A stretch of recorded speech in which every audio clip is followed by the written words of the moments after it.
बिस्मिल्लाहिर्रहमानिर्रहीम, अस्सलाम वालेकुम डियर स्टूडेंट्स। बेटा नेक्स्ट हम कंटिन्यू करेंगे torque plus motion at force वाले यूनिट को बेटा जी, जिसमें आज का हमारा कंटेंट है इक्विलिब्रियम। बेटा जी इक्विलिब्रियम में बेटा जी बेसिक कंडीशंस मैंने यहाँ पे दो ये लाइंस में मैंने पुट कर दी हुई हैं। बेटा जी ये सिंपल सा स्केच, इसका अगर आप याद रख लेंगे तो कंप्लीट मतलब इक्विलिब्रियम के बारे में आपको डाटा मिल जाएगा।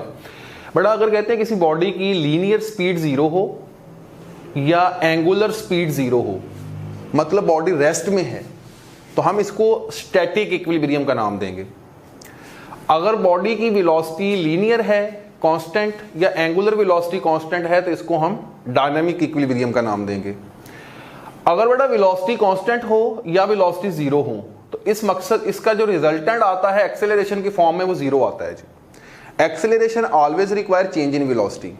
तो जब ये वेलोसिटी जीरो हुई और स्टिल जीरो ही रही, बॉडी रेस्ट में है रेस्ट में रहे, या बॉडी कांस्टेंट वेलोसिटी से मूव कर रही है और कांस्टेंट वेलोसिटी से ही मूव करती रहे, तो हमारे पास एक्सेलरेशंस की वैल्यूज जो है वो जीरो हो जाएंगी। अगर लीनियर वेलोसिटी जीरो और कांस्टेंट है तो लीनियर एक्सेलरेशन जीरो, अगर एंगुलर वेलोसिटी जीरो और कांस्टेंट है तो एंगुलर एक्सेलरेशन जीरो। अब नेक्स्ट बेटा जी हमारे पास अगर एक्सेलरेशन जीरो हो जाते हैं तो हम लिखते हैं फोर्स को F is equal to M में। ए के जीरो होने से नेट फोर्स जीरो हो जाती है। जितनी भी फोर्सेस बॉडी पे अप्लाई हुई हैं अगर उनकी वेलोसिटी जीरो ही रही या कांस्टेंट ही रही तो नेट फोर्स जीरो कंसीडर की जाएगी, क्योंकि उनमें नेट एक्सेलरेशन जीरो होगा। अगर बॉडी ट्रांसलेशनल मोशन में थी तो नेट फोर्स जीरो होगी, अगर बॉडी रोटेशनल मोशन में थी तब उसका एंगुलर एक्सेलरेशन जीरो हो गया तो नेट टॉर्क जीरो हो जाएगा। अब F is equal to M में है, tau is equal to I alpha है बेटा जी। तो एम ए में ए जीरो हो गया तो फोर्स जीरो, आई अल्फा में अल्फा जीरो हो गया तो टॉर्क जीरो। अब हम इसे क्या बोलेंगे बेटा, ये अगर कंडीशन पूरी हो जाती है V is equal to zero, V is equal to constant, acceleration zero, force net zero, ये फर्स्ट कंडीशन जो पहली लाइन में मैंने यहाँ पे लाइन के फॉर्म में लिखी हुई है, this is named as translational equilibrium. जबकि ये जो सारी कंडीशंस हैं इनको हम नाम देते हैं रोटेशनल इक्विलिब्रियम का। अगर बेटा जी हमारे पास ये कंडीशन दे दी जाए आपको कि एक्सेलरेशन लीनियर और एंगुलर दोनों जीरो हैं तब भी बॉडी कंप्लीट इक्विलिब्रियम में होगी। अगर बेटा हमारे पास वो कहें एक्सेलरेशंस की बजाय रिप्लेस करते हैं एक्सेलरेशंस को फोर्सेस के साथ, वो नेट फोर्स जीरो है या नेट टॉर्क जीरो है, तब भी बॉडी कंप्लीट इक्विलिब्रियम में होगी। अब सिंपल सी बात है, अगर बॉडी रेस्ट में है ना वो लीनियर मोशन कर रही है ना एंगुलर मोशन कर रही है, that is in static equilibrium. अगर वेलोसिटीज कांस्टेंट है that is in dynamic equilibrium. अगर एक्सेलरेशंस जीरो हैं या फोर्सेस और टॉर्क जीरो हैं तो body will be in complete equilibrium. ठीक है जी। और अगर ये फर्स्ट लाइन वाली कंडीशन फुलफिल होती हैं तो ट्रांसलेशनल इक्विलिब्रियम होगी।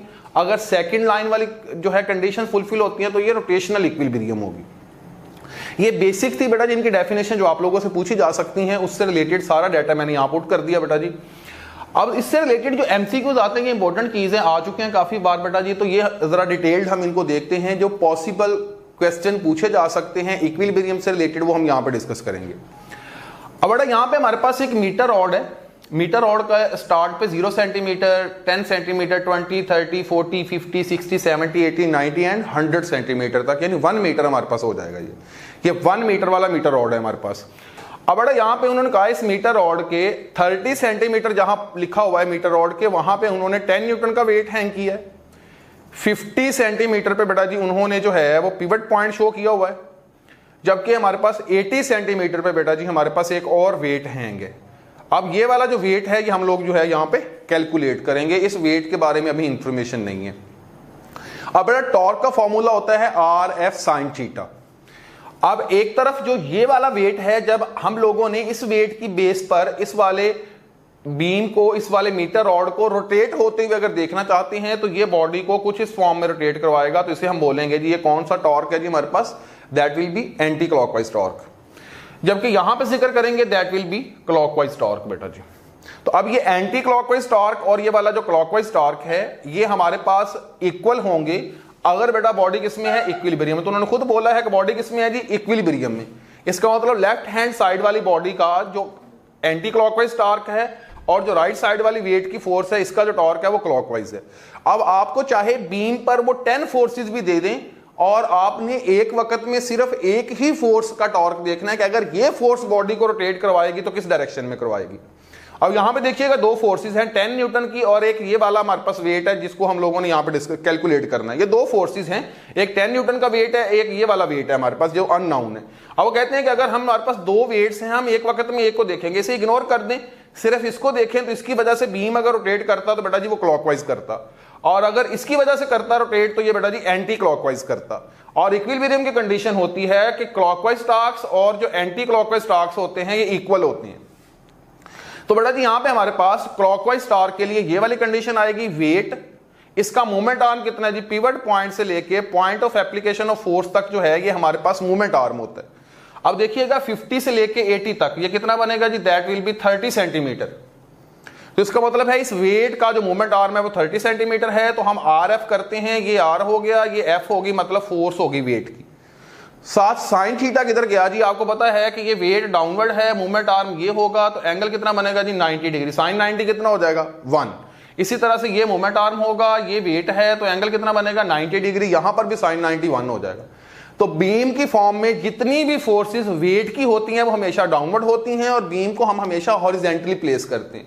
इसलिए मूवमेंट आर्म और वेट्स के दरमियान जो एंगल होता है दैट इज ऑलवेज 90 डिग्री। इसलिए हम साइन थीटा बार बार पुट नहीं करते, क्योंकि यह बात कंफर्म है कि इनके दरमियान एंगल 90 डिग्री ही होना है, तो साइन 90 हमेशा 1 होगा। तो हमें यहां पे किस बात को का ख्याल रखना है कि हमें मूवमेंट आर्म को उस फोर्स से मल्टीप्लाई करना है जिसका हम टॉर्क कैलकुलेट कर रहे हैं। इधर भी इस फोर्स को हम इसके मूवमेंट आर्म से सिंपली मल्टीप्लाई करेंगे, साइन थीटा वगैरह लिखने की जरूरत नहीं है यहां पे।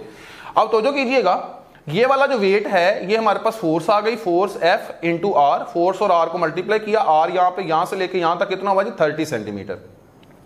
राइट साइड पे फोर्स कितनी है जी 10 न्यूटन, सॉरी लेफ्ट साइड पे फोर्स कितनी है 10 न्यूटन, जो एंटी क्लॉकवाइज टार्क पैदा करेगी, that will B 10 Newton, this will be 20 centimetre. अब जरा बताइएगा कि 10 न्यूटन और 20 सेंटीमीटर को मल्टीप्लाई करेंगे तो दैट विल बी 200, जिसको सिंपली मैंने लिखा हुआ है 10 इंटू 20। ये वाला जो 30 सेंटीमीटर है ये इधर आके डिवाइड होगा, सेंटीमीटर से सेंटीमीटर बेटा कैंसिल आउट हो जाएगा। अब 20 multiplied by 2 that will B 200 Newton divided by बेटा जी 30, इसको सिंप्लीफाई करेंगे तो 6.6 न्यूटन हमारे पास आंसर आएगा। यानी कि अगर हम इस बीम को इक्विलिब्रियम में रखना चाहते हैं तो 30 सेंटीमीटर की पोजीशन पर 10 न्यूटन वाले वेट को बैलेंस करने के लिए 80 सेंटीमीटर पर हमें 6.6 न्यूटन का वेट जो है वो हैंग करना पड़ेगा ताकि वो इक्विलिब्रियम में रहें। अब बेटा जी नेक्स्ट फिर वो कहते हैं कि इक्विलिब्रियम की कंडीशन के लिए आप बताइएगा कि फिर सेंटर पे हमारे पास 50 सेंटीमीटर पे इसे हम लोगों ने पिवट पॉइंट के तौर पे लिया हुआ है, ओ के तौर पे। अब यहां पर दो वेट है, एक 0 सेंटीमीटर पे हैंग किया गया है, जबकि सेकंड वाला 30 सेंटीमीटर पे हैंग किया गया। राइट साइड पे हमारे पास जो है वो वेट हम लोगों ने कैलकुलेट करना है जो 100 सेंटीमीटर पे हैंग किया गया। अब ये बॉडी भी इक्विलिब्रियम में रहनी चाहिए। अब बड़ा जरा तवज्जो कीजिएगा, जो ये हमारे पास टॉर्क है, this torque will be clockwise and where this torque will be anti-clockwise and this torque will also be anti-clockwise। मतलब इन दो फोर्सेस का जो टॉर्क है वो हमारे पास है एंटी क्लॉकवाइज, जबकि इस अकेले जो वेट है इसका टॉर्क हमारे पास क्लॉकवाइज है। तो हम लिखेंगे टोटल टॉर्क क्लॉकवाइज और टोटल टॉर्क एंटी क्लॉकवाइज। तो क्लॉकवाइज सिर्फ एक ही है टॉर्क बेटा जी वेट का, यहां से लेके यहां तक जो मूवमेंट आर्म बनेगा दैट विल बी बेटा जी 50 सेंटीमीटर। तो हम लिखेंगे weight multiplied by 50 centimetre that is the clockwise torque, जो कि इक्वल होगा sum of anti clockwise torques के।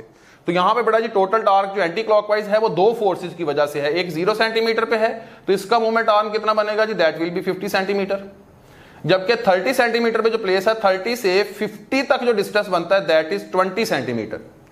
अब हम क्या करेंगे कि W इंटू 50 उसका मोमेंट आर्म आ गया। नेक्स्ट ये यहां से लेके यहां तक कितना है 50, या इस 50 सेंटीमीटर पे फोर्स कितनी है 20, that will be 50 Newton into 20 centimetre. Plus कर देंगे बेटा जी इन दोनों टॉर्क सेम डायरेक्शन में ऐड होंगे, प्लस बेटा जी ये आ जाएगा हमारे पास फोर्स कितनी है 50 न्यूटन की, यहां से लेके 30 सेंटीमीटर से लेके 50 सेंटीमीटर तक जो मोमेंट आर्म है वो 20 है, तो 20 न्यूटन। यहां पे बेटा जी हमारे पास फोर्स आएगी, सॉरी जी यहां पे रिपीट करता हूं बेटा मैं इस बात को, यहां पर जो हमारे पास पहली फोर्स है दैट इज 20 न्यूटन, इसका मोमेंट आर्म कितना है जी 50 सेंटीमीटर, क्योंकि ये 0 सेंटीमीटर पे अप्लाई हो रही है। तो हम क्या करेंगे जी 50 न्यूटन मल्टीप्लाइड बाय 20 सेंटीमीटर, यहां से लेके बेटा जी हमारे पास यहां तक जो फोर्स है ये फोर्स कितनी है जी 50 न्यूटन, और इसका जो मूवमेंट आर्म है दैट इज बेसिकली 20 सेंटीमीटर। तो 50 न्यूटन मल्टीप्लाइड बाय 20 सेंटीमीटर, मैं इस फोर्स का जिक्र कर रहा हूं जी। ये फोर्स कितनी है 50 न्यूटन, कहां पे अप्लाई हो रही है 30 सेंटीमीटर पे, 30 से 50 तक जो मूवमेंट आर्म बनेगा that will B 20 centimetre. Plus कर देंगे बेटा जी इसके टॉर्क को, ये कितनी फोर्स है जी 20 न्यूटन, और इसका मोमेंट आर्म कितना बन रहा है जी 50 सेंटीमीटर, क्योंकि 0 से 50 तक या 50 से 0 तक देखें मोमेंट आर्म 50 बनेगा, 20 न्यूटन मल्टीप्लाइड बाय 50 सेंटीमीटर। अब बेटा जी हम इनको मल्टीप्लाई करेंगे, that will B 1000 Newton centimetre, इसको मल्टीप्लाई करें that will also B 1000 Newton centimetre. अब हम 1000 प्लस 1000 2000 हो जाएगा, ये लिख दिया गया 2000 न्यूटन सेंटीमीटर। इधर वाला 50 इधर आके डिवाइड हो जाएगा, 0 से 0 क्या हो जाएगा जी कैंसल आउट, 5 से डिवाइड करें दैट विल बी 40 न्यूटन। तो ये वाला वेट अगर 40 न्यूटन का होगा तब ही ये वाला मीटर रॉड बैलेंस रहेगा, अगर ये 40 न्यूटन का नहीं है तो ये बीम बैलेंस नहीं रहेगा बेटा जी। अब मैं इसको रिपीट कर रहा हूं, वेट और उसका मोमेंट आर्म W इंटू 50। अब जो ये वाला वेट था हमारे पास 50 न्यूटन का, इसका मोमेंट आर्म 30 से 50 तक 20 था, ये देखिएगा 50 Newton multiplied by 20 centimetre. Plus कर देंगे बेटा जी हमारे पास सेकंड वाली फोर्स कितनी है 20 न्यूटन, लेकिन वो 0 सेंटीमीटर पे अप्लाई हुई है, तो 0 से लेके 50 तक हमारे पास कितना हो जाएगा, टोटल 50 सेंटीमीटर हो जाएगा। तो 20 न्यूटन ये वाली और इसका 50 सेंटीमीटर जो मूवमेंट आर्म है इनको मल्टीप्लाई कर दें, ये भी 1000 हो जाएगा, ये भी 1000, दैट विल बी 2000, और इस वाली 50 से उसे डिवाइड करेंगे 40 न्यूटन हमारे पास जो है वो फाइनल रिजल्ट आएगा बेटा जी। अब यहां पे देखिएगा find net torque, net torque जी हम लोगों ने यहां पे कैलकुलेट करना है। अब नेट टॉर्क के लिए बेटा जी हमारे पास कंडीशन ये है कि हमारे पास एक फोर्स 15 न्यूटन की है, जबकि जो दूसरी फोर्स है वो 20 न्यूटन की है, जबकि जो तीसरी फोर्स है वो 10 न्यूटन की है। अब आपने 1 बाय 1 हर फोर्स को देखना है। देखिएगा ये फोर्स अगर सर्कुलेट करवाएगी तो इस फॉर्म में करवाएगी, दैट विल बी क्लॉकवाइज, और अगर ये फोर्स अकेली है, ये दो नहीं है अभी, तो ये फोर्स अगर इसको मूव करवाती that will also be in clockwise direction, जबकि हमारे पास ये फोर्स जब मूव करवाएगी that will be in anti clockwise direction. तो इसका मतलब अब एंटी क्लॉकवाइज टार्क एक है और क्लॉकवाइज टार्क हमारे पास क्या है जी, दो हैं। अब बेटा जी हम लोग ये बात पढ़ चुके हैं कि जो क्लॉकवाइज टार्क है उसे नेगेटिव लेना है, जो एंटी क्लॉकवाइज टार्क है उसे हमने क्या लेना है जी, पॉजिटिव। तो इसका मतलब ये हुआ कि क्लॉकवाइज टार्क तो हमारे पास दो आए हैं, एक 15 न्यूटन वाली फोर्स की वजह से और एक 20 न्यूटन वाली फोर्स की वजह से। अब सिंपल बेटा वाजे है आपको कि 50 सेंटीमीटर पर ये बीम जो है ये पिवट पॉइंट दे रहा है, तो इसका मतलब है यहां से लेके यहां तक का डिस्टेंस कितना होगा, दैट विल बी 30 सेंटीमीटर। तो 30 सेंटीमीटर को 15 से मल्टीप्लाई कर देंगे, जिसका मतलब 30 सेंटीमीटर मल्टीप्लाइड बाय 15, ये हमारे पास इस वाली फोर्स का टॉर्क आ गया। अब दूसरा भी चूंकि क्लॉकवाइज है तो क्लॉकवाइज के साथ ऐड होगा, इसलिए हम लोग 20 न्यूटन फोर्स को मल्टीप्लाई करेंगे। ये 40 सेंटीमीटर पे अप्लाई हुआ है तो 40 से 50 तक कितना बनेगा, 10 बनेगा जी। तो हम कहेंगे 20 मल्टीप्लाइड बाय 10, ये 20 मल्टीप्लाइड बाय 10 हो गया जी। तो ये हमारे पास दोनों एंटी क्लॉकवाइज टार्क्स आ गए। शुरू में इनके मैंने नेगेटिव लिख दिया है, और अगर ऐसा नहीं करना तो दोनों के साथ बारी बारी नेगेटिव लिखेंगे तो बेटा फिर भी उन्होंने ऐड ही होना है। अब नेक्स्ट देखिएगा क्लॉकवाइज एंटी क्लॉकवाइज जो टार्क है 10 न्यूटन वाला, ये कहां पे अप्लाई हो रही है जी, 0 सेंटीमीटर पे। 0 सेंटीमीटर से पिवट पॉइंट तक का फासला इसका मूवमेंट आर्म होगा, दैट विल बी यहां से लेके यहां तक that will be 50 centimetre, from here to here that will be 50 centimetre. तो इसका मतलब है 10 को, इस 10 न्यूटन को हम उसके मूवमेंट आर्म 50 से मल्टीप्लाई कर देंगे। अब मैं रिपीट कर रहा हूं जी, 15 न्यूटन का movement arm 30 centimetre, 15 multiplied by 30, जबकि 20 न्यूटन का मूवमेंट आर्म 40 से 50 तक 10 था, तो 10 मल्टीप्लाइड बाय 20, ये देखिएगा 10 मल्टीप्लाइड बाय 20। दोनों क्लॉकवाइज टार्क थे तो ऐड हो जाएंगे, इनके शुरू में नेगेटिव लगा देंगे क्योंकि क्लॉकवाइज नेगेटिव होता है। दूसरी बात सुनिएगा, जो एंटी क्लॉकवाइज टार्क है ये वाली फोर्स 0 सेंटीमीटर पे अप्लाई हो रही है, 0 सेंटीमीटर पे हो रही है तो 50 सेंटीमीटर पे उसका पिवट पॉइंट है, यहां से लेके यहां तक का मूवमेंट आर्म कितना बना, 50 सेंटीमीटर। तो 50 सेंटीमीटर और 10 न्यूटन को हम आपस में मल्टीप्लाई कर देंगे, दैट विल बी आवर जो है वो हमारे पास आ जाएगा जी, हमारे पास एंटी क्लॉकवाइज टार्क। अब हम चूंकि यहां पे नेट टॉर्क कैलकुलेट करने की कोशिश कर रहे हैं, तो नेट टॉर्क में हम क्लॉकवाइज टॉर्क अलग से निकालेंगे, एंटी क्लॉकवाइज टॉर्क अलग से निकालेंगे। यहां पे क्वेश्चन में उन्होंने बोला है find net torque, net torque हम कैलकुलेट करने जा रहे हैं। जब भी आपसे वो नेट टॉर्क का कहीं बेटा, तो आप क्लॉकवाइज टॉर्क्स जितने भी हैं वो अलग से कैलकुलेट करके उन्हें ऐड कर लें और उनके उसके शुरू में नेगेटिव साइन लगा दें, और जितने भी एंटी क्लॉकवाइज टार्क्स हैं उनको आपस में ऐड करके उनके शुरू में पॉजिटिव का साइन लगा दें, और उन्हें एज इट इज आप प्लस माइनस करें, तो आपके पास जो रिजल्टेंट होगा वो आपका नेट टॉर्क होगा। अब देखिएगा 15 न्यूटन और 20 न्यूटन ने क्लॉकवाइज टॉर्क्स पैदा करने हैं, जबकि 10 न्यूटन ने एंटी क्लॉकवाइज टॉर्क पैदा करना है। तो हम कह सकते हैं कि 15 न्यूटन और 20 न्यूटन के टॉर्क्स आपस में ऐड हो जाएंगे, जबकि एंटी क्लॉकवाइज वाला एक ही है, उसको हम पॉजिटिव साइन के साथ अलग से लिख देंगे। अब बेटा जी ये बस नेट रिजल्ट जो आएगा यहाँ पे टॉर्क नेट का वो आएगा -450, इनको मल्टीप्लाई करेंगे तो plus 20 into 10 that will B 200, तो साथ आ जाएगा plus 10 into 50 that will B 500। बेटा ये तो ये 500 हो गया। अब बेटा जी हम क्या करेंगे, ये रिजल्ट आएगा -450 प्लस 200 दैट विल बी -650, मतलब इसका रिजल्टेंट आएगा -650 प्लस कितना आ गया जी 500, तो रिजल्टेंट बचेगा -150 newton centimetre, that will be our final torque बेटा जी।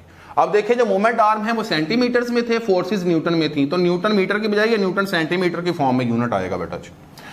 अब यहां पे मैंने कुछ शॉर्टकट लिखे हैं बेटा, जिससे आपको ये पता चल जाएगा कि कब कब फोर्सेस जो हैं वो सेम टॉर्क देती हैं, यानी एक क्लॉकवाइज दे रही है तो दूसरी भी क्लॉकवाइज दे रही है, या कब कब जो हमारे पास फोर्सेस जो हैं वो ऑपोजिट टॉर्क देती हैं, मतलब एक क्लॉकवाइज दे रही है तो दूसरी एंटी क्लॉकवाइज दे रही है।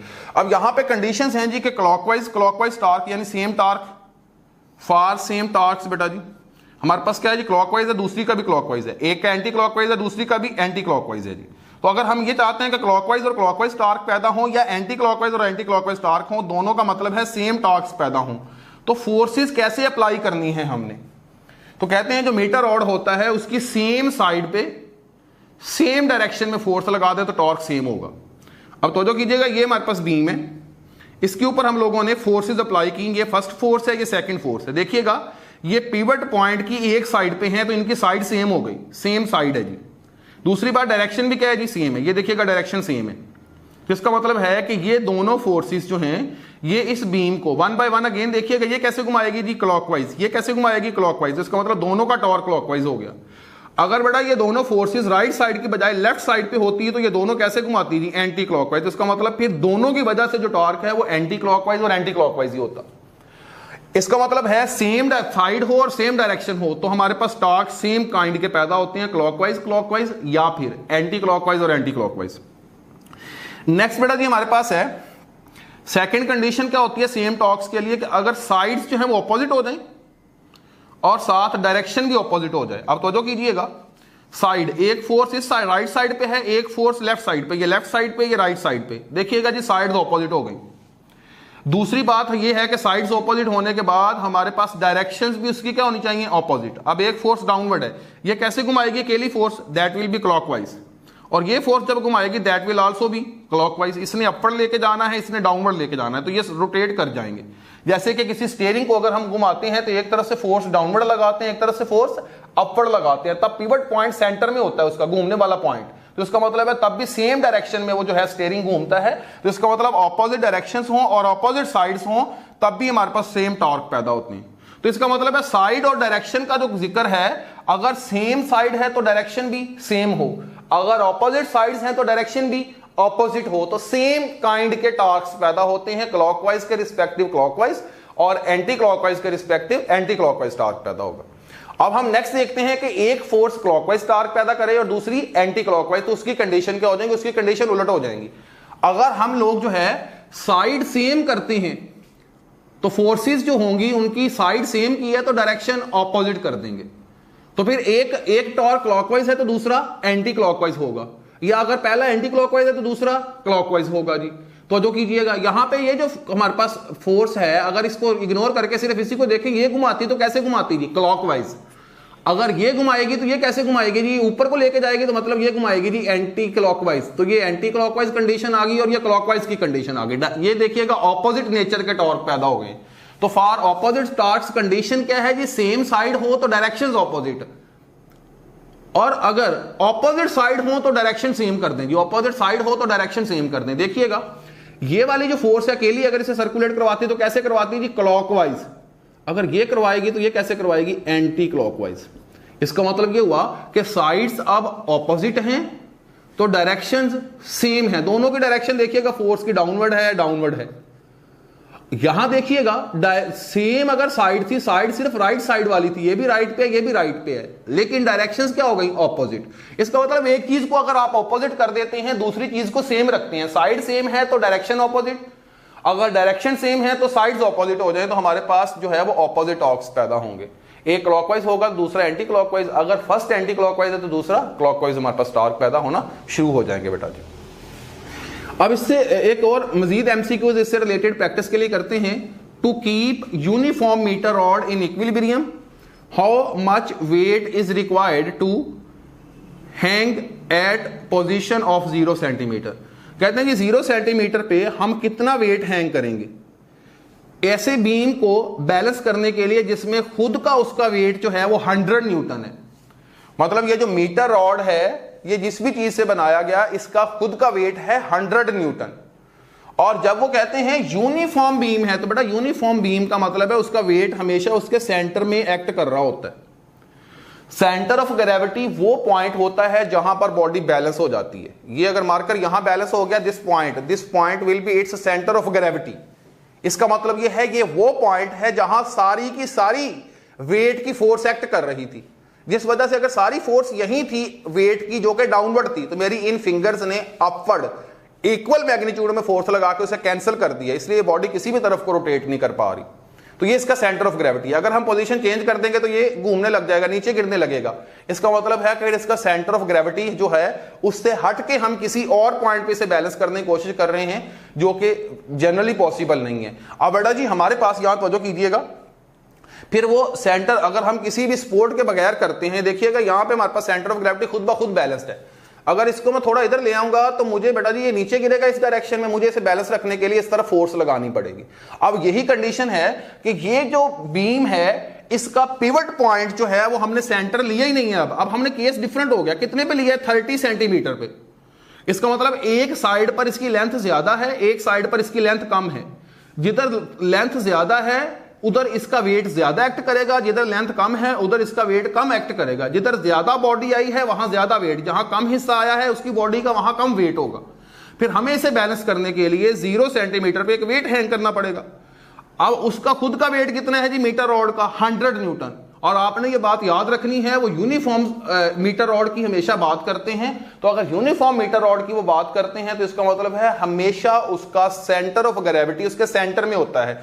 उसका जितना भी वेट वो गिवन करें वो आपने 50 सेंटीमीटर पे मेंशन कर देना है, उस मीटर रॉड के सेंटर में मेंशन कर देना है कि वेट यहां पे डाउनवर्ड एक्ट कर रहा है। अब प्रीवियस जितने भी हमने जो है वो केसेस डिस्कस किए उनमें हर बार पिवट पॉइंट कहां पे था? 50 सेंटीमीटर पे। इसका मतलब है वहां पे फिर वेट वाला टॉर्क हमने लिया ही नहीं। उसकी वजह क्या थी? क्योंकि वेट यहां पे था और बैलेंस भी हम उसको यहीं पे कर रहे थे। तो इसका मतलब वेट यहां पे डाउनवर्ड डायरेक्शन में एक्ट कर रहा है और यही इसका पिवट पॉइंट है, यही इसके वेट की जो फोर्स है उसका अप्लाई होने वाला पॉइंट है। तो फिर मूवमेंट आर्म तो बेटा 0 हो गया। तो इसलिए वेट ऑफ द बीम की वजह से प्रीवियस क्वेश्चंस में कोई टॉर्क इंड्यूस नहीं हुआ, क्योंकि वहां मूवमेंट आर्म ही नहीं था। वेट भी 50 सेंटीमीटर पे एक्ट कर रहा था, पिवट पॉइंट भी 50 सेंटीमीटर पे था। इसका मतलब फोर्स और जो ओरिजिन या पिवट पॉइंट है वो कॉमन पॉइंट है। जब कॉमन पॉइंट होता है तो आर की वैल्यू, मूवमेंट आर्म की वैल्यू 0 हो जाती है। ठीक है जी। तो वो टॉर्क वहां पे उसका वेट की वजह से टॉर्क कोई पैदा नहीं होता था। फिर लेफ्ट या राइट साइड पे जितने भी आप वेट हैंग करेंगे उनकी वजह से टॉर्क पैदा होगा। अब यहां पे कंडीशन क्या है कि उन्होंने बोला कि वेट ऑफ द बीम कितना है? 100 न्यूटन है। वो ऑब्वियसली कहां एक्ट करेगा? उसके सेंटर में एक्ट करेगा। अगर उसके सेंटर में एक्ट करेगा तो इसका मतलब ये होगा कि उसका फिर 30 सेंटीमीटर से जो मूवमेंट आर्म बनेगा दैट विल बी 20 सेंटीमीटर। जबकि बेटा वो कहते हैं 0 सेंटीमीटर पे दूसरी तरफ जो है ऑपोजिट साइड पे एक वेट हैंग करें जो वेट इसको बैलेंस करे। अब इसका टॉर्क जो है वो क्या होगा? क्लॉकवाइज। इसका टॉर्क क्या होगा? Anti clockwise. ये क्लॉकवाइज और एंटी क्लॉकवाइज जो है क्लॉकवाइज और ये एंटी क्लॉकवाइज एक दूसरे को बैलेंस करेंगे। तो हम देखेंगे कि अगर इसे बैलेंस करना है, इक्विलिब्रियम में लाना है, तो फिर क्लॉकवाइज टॉर्क और एंटी क्लॉकवाइज टॉर्क इक्वल होंगे। तो देखिएगा ये क्लॉकवाइज टॉर्क कितना होगा? 100 न्यूटन मल्टीप्लाइड बाय 20 सेंटीमीटर। देखिएगा ये वाला इसका जो आर है वो 20 सेंटीमीटर है। तो 100 newton multiplied by 20 centimetre is equal to ये वाली फोर्स कितनी है जी? वेट डब्ल्यू, ये हमने कैलकुलेट करनी है। इसका मोमेंट आर्म कितना है? 0 से लेके 30 सेंटीमीटर तक कितना हुआ जी? That will be 30 centimetre. तो 30 इधर आके डिवाइड हो जाएगा। जब इनको मल्टीप्लाई किया दैट वाज 2000। 30 से डिवाइड करेंगे 0 से 0 कैंसिल हो जाएगा। 200 को अगर 3 से डिवाइड करते हैं तो 66.6 न्यूटन हमारे पास जो है वो आंसर आएगा। इसका मतलब है 100 न्यूटन वेट रखने वाले बीम को 30 सेंटीमीटर पर बैलेंस करने के लिए हमें 0 सेंटीमीटर पर कितनी फोर्स लगानी पड़ेगी? 66.6 न्यूटन की फोर्स जो है वो रिक्वायर्ड होगी बेटा जी। अब नेक्स्ट देखिएगा, at which position on metre rod a weight of 300 newton should be hang to keep it in equilibrium. कहते हैं जी कि हमारे पास कोई वो आपने मीटर रॉड के ऊपर पोजीशन बतानी है कि मीटर रॉड पे किस पोजीशन पे, 10 सेंटीमीटर पे, 20 पे, 30 पे, 50 पे, 60 पे, 80 पे, 90 पे, किस पोजीशन के ऊपर जो है वो हमारे पास हम वेट हैंग करेंगे कितने का जी? कितना वेट दिया गया जी, दैट इज ऑफ 300। कहते हैं at which position on metre rod weight of 300 newton should be hung. हम 300 न्यूटन का वेट इस मीटर रॉड पे कहां हंग करेंगे जी, to keep it in equilibrium, इसे इक्विलिब्रियम में रखने के लिए। Metre rod is weightless, metre rod weightless है जी। अब उसको कितने पे हम पिवट कर रहे हैं, 20 सेंटीमीटर पे। उसका अगर वेट होता तो कहां एक्ट करता, 50 सेंटीमीटर पे, लेकिन वो तो है ही नहीं। इसका मतलब है वेट ऑफ द बीम तो है ही नहीं, वो यहां पे इस्तेमाल ही नहीं होगा। तो ये केस इसलिए डिस्कस किया गया है कि जहां वेटलेस बीम हो वहां पे पिवट पॉइंट अगर सेंटर के अलावा भी किसी पॉइंट पे आ रहा है तो फिर भी वेट की वजह से कोई टॉर्क पैदा होगा ही नहीं, क्योंकि वेट की फोर्स ही जीरो हो गई है। तो अब R इंटू एफ करेंगे तो अगर अब R जीरो नहीं है, क्योंकि हमने इसके पिवट 50 सेंटीमीटर पे नहीं किया, जिस वजह से इसका R जीरो नहीं है। अगर R जीरो नहीं है तो लेकिन F तो जीरो है, उसका वेट जीरो है, तो R इंटू जीरो करेंगे तो रिजल्टेंट फिर जीरो हो जाएगा। इसका मतलब है कि मीटर रॉड जो होता है उसके के अपने वेट की वजह से जो टॉर्क जीरो होता है उसकी दो कंडीशंस हैं। पहली कि आप उसको सेंटर पे बैलेंस करें 50 सेंटीमीटर पे, तब मूवमेंट आर्म R जीरो हो जाता है, क्योंकि वेट और पिवट पॉइंट सेम पॉइंट होते हैं। तो R जीरो होने से टॉर्क जीरो इंटू एफ करते हैं तो रिजल्टेंट जीरो हो जाता है। दूसरी कंडीशन यह कि अगर आप किसी और साइड पे बैलेंस करते हैं और वो कहते हैं कि रॉड वेटलेस है, तो इसका मतलब ये होगा कि रॉड के वेटलेस होने का मतलब अब एफ जीरो है, तो R into zero that will be equal to zero बेटा जी। अब नेक्स्ट देखिएगा, यहां से लेके बेटा जी यहां तक जो पिवट पॉइंट है दैट इज 20 सेंटीमीटर, और ये वाला पिवट पॉइंट R हम लोगों ने फाइंड करना है, जबकि इस R डिस्टेंस पे हम कितना वेट हैंग करेंगे, 30 सेंटीमीटर। अब तो जो कीजिएगा, इसका जो हमारे पास मूवमेंट आर्म आएगा, ये वेट उन्होंने खुद बताया हुआ है कितना है जी, ये ऑलरेडी हैंग है 600 न्यूटन। 300 न्यूटन इस 600 की मौजूदगी में कहां हैंग करेंगे मीटर रॉड के ऊपर, कि हमारे पास जो ये 0 सेंटीमीटर पे है जी, कहां हैंग करेंगे कि ये बैलेंस हो जाए। अब देखिएगा इसका मूवमेंट आर्म कितना आ रहा है जी, 20, तो इसका मतलब है 3, इसके लिए लिखेंगे 300 Newton, 300 Newton multiplied bye it's movement arm R, ये हम लोगों ने कैलकुलेट करना है जी। नेक्स्ट बेटा जी हमारे पास है 600 Newton multiplied by 20 centimetre, 600 Newton multiplied by 20 centimetre. अब सबको पता होगा 600 Newton multiplied by 20 that will B 12,000 Newton centimetre divided by 300 को हम इधर डिवाइड कर देंगे, तो न्यूटन से न्यूटन कैंसिल हो जाएगा बेटा जी। 300 के दो जीरो इन दो जीरो से कैंसिल हो गए, बाकी बचा 120, 120 को 3 पे डिवाइड करें दैट विल बी 40 सेंटीमीटर। अब इससे क्या हमारे पास मुराद है, कहते हैं कि ये जो हमारे पास मूवमेंट आर्म आया है यहां से यहां तक, ये कितना है जी, 40 सेंटीमीटर। लेकिन यहां पे एक बात का ख्याल रखना है, उन्होंने क्या पूछी है, position on the metre rod, कि मीटर रॉड पे पोजीशन क्या है, क्या 10 सेंटीमीटर, 20 सेंटीमीटर, 30, तो मतलब जो पोजीशन बतानी होती है वो जीरो के हिसाब से बतानी है। तो इसका मतलब 40 सेंटीमीटर उसका मूवमेंट आर्म है, तो मूवमेंट आर्म कहां से है, 20 से ऑनवर्ड है 40, तो फिर जीरो से उस वहां तक 20 से ऑनवर्ड 40 है, तो ऑब्वियसली वो कहां पे होगा, बेसिकली 60 सेंटीमीटर पे। तो इसका मतलब मीटर रॉड पर जो उसकी पोजीशन होगी that will be 60 centimetre. So position will always be taken from 0 centimetre, so position on metre rod will be 60 centimetre. अगर वो कहते हैं मूवमेंट आर्म क्या है तो आप सिंपली बताते 40 सेंटीमीटर है। अगर वो कहते हैं मीटर रॉड पे किस जगह पे हैंग किया गया वो पोजीशन बताएं, तो फिर हम 0 से पोजीशन को काउंट करते हैं, तो वो हमारे पास 60 सेंटीमीटर यहां पे बन रही है बेटा।